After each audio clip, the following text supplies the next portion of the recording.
اور اب یہ جو نئی لائے ہیں ایک دم سے اس کا اثر نہیں ہوتا ہے.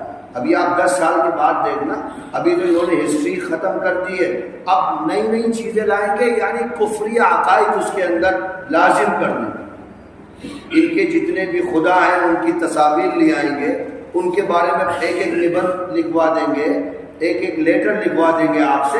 تو آپ کا بچہ کیا کرے گا؟ بھائی ماں باپ تو دین بہت زیادہ جانتے نہیں. 18 سال 20 سال جب وہ ان کے تعلیمی اداروں میں پڑھے گا جا کر کے، اور جب سرکاری پالیسی ہے تو جتنے بھی پرائیویٹ اسکول ہیں وہ کہیں نہ کہیں اس کے پیچھے کھڑے ہوں گے. جب سرکار کوئی پالیسی بناتی ہے، پارلیمنٹ اس کو پاس کر رہا ہے، پرائم منسٹر کا فوکس ہے نیو ایجوکیشن پالیسیز پر، تو پھر وہی ہوگا نا. جب 20 سال کے بعد بچہ اسکول اور کالج سے باہر نکلے گا تو اس کی زبان پر نہ تو اللہ کا نام ہوگا اور نہ رسول اللہ کا نام. تو اب آزاد تو قبر سے اٹھ کے نہیں آئیں گے نیا کام کرنے کے لیے. اب سماج کو، قوم کو خود کھڑا ہونا پڑے گا کہ آپ اپنے آزادانہ تعلیمی ادارے بنائیے جس میں آپ اپنے بچوں کی مذہب کی حفاظت کر سکیں. ورنہ یاد رکھنا، میری بات کو نوٹ کر لینا، یہ آپ کی مسجدیں، یہ مدرسے، یہ جتنی بھی مذہبی دینی جماعتیں ہیں، وہ اگلے 50 سال کے بعد اگر آپ نے ایجوکیشن پر کام نہیں کیا تو ملنے والی نہیں ہے. چونکہ 2% تو بچے مدرسوں میں آ رہے ہیں صرف، اور اس میں بھی مسلسل گراوٹ ہوتی جا رہی ہے. پہلے جتنے بچے آتے تھے اس کے مقابلے میں آج اس سے کم آ رہا ہے. جب اتنے بڑے پیمانے پر سماج کے اندر الحاد ہو جائے گا، اس کو سنبھالنا پھر آسان بات نہیں ہوگی.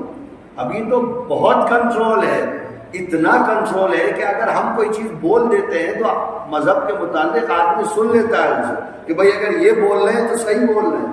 لیکن جب 20 سال اس کو ٹرین کیا جائے گا مذہب کے خلاف، تو پھر وہ ہمارے بولنے سے بھی نہیں سنے گا، وہ تو ہم سے ہی لڑے گا، ڈیبیٹ کرے گا، کہے گا نہیں ایسا نہیں ہے، آپ کیسے کہہ سکتے ہو.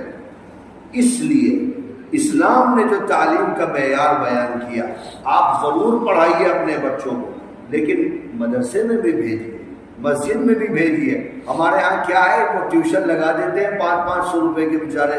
وہ ائمہ اور مؤذنین جو ہوتے ہیں نا، وہ ان کی کیا دوردشا بنا رکھی ہے. ایک سبجیکٹ پڑھنے کے لیے، ٹیوشن لینے کے لیے، میتھ کا یا سائنس کا، بچہ جاتا ہے کتنی دور، 5000 روپے ٹیوٹر لیتا ہے تو گھر پہ آتا ہے پڑھانے کے لیے.